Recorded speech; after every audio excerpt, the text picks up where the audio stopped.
Bismillahirrahmanirrahim. Assalamualaikum warahmatullahi wabarakatuh.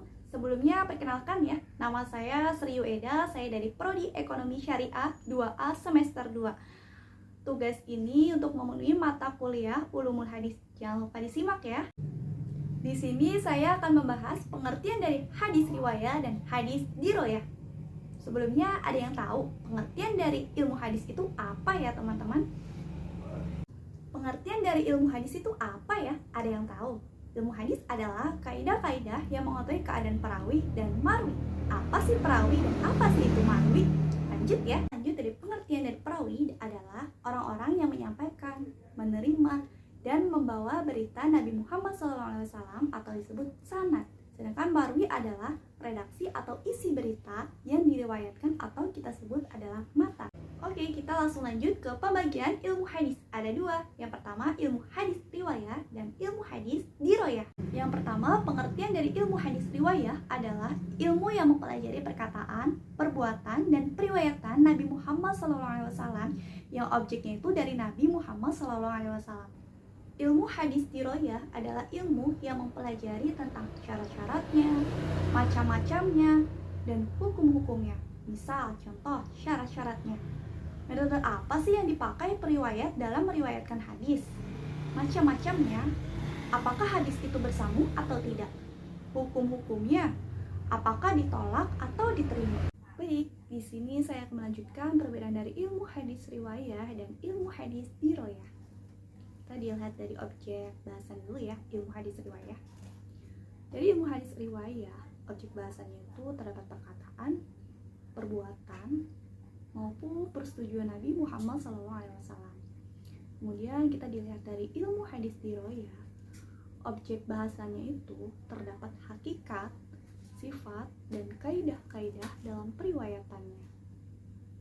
Nah, lanjut dari ilmu hadis riwayah, yaitu mempunyai tujuan untuk memelihara syariat Islam.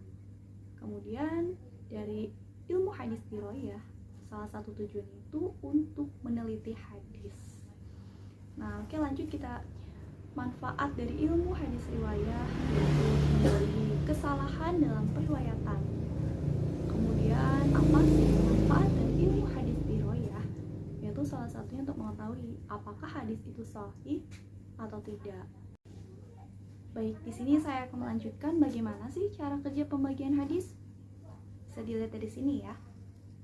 Ya, andai kala ada hadis baru yang baru masuk, kemudian hadis tersebut masuk nih ke ilmu dirayah.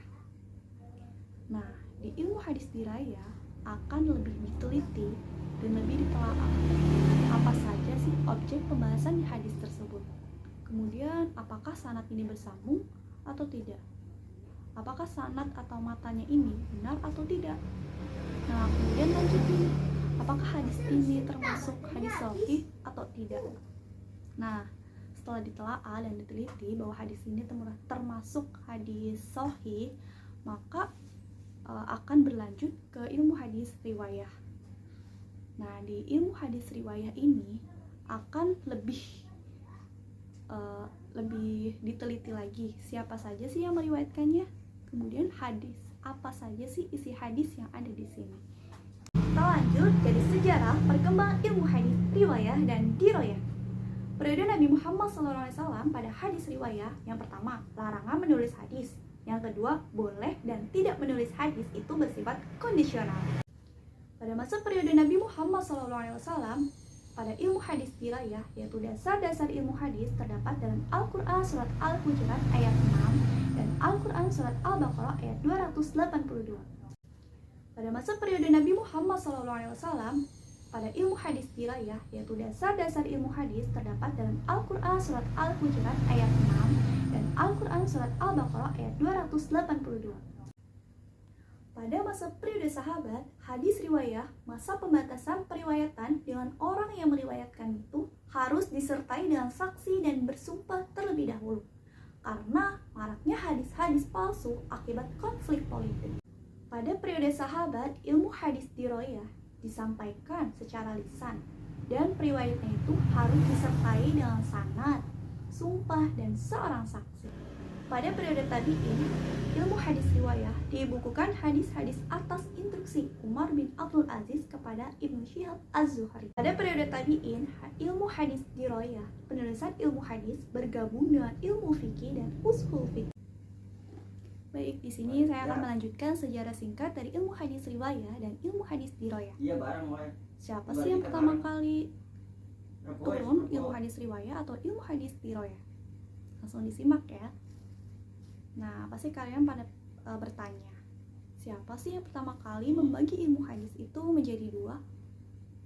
Di sini dijelaskan dalam Alfiyah Fi'il hadis ada bait yang tertera bahwa Iman Asya Suyutilah yang pertama membagi hadis menjadi jariyah dan riwayah.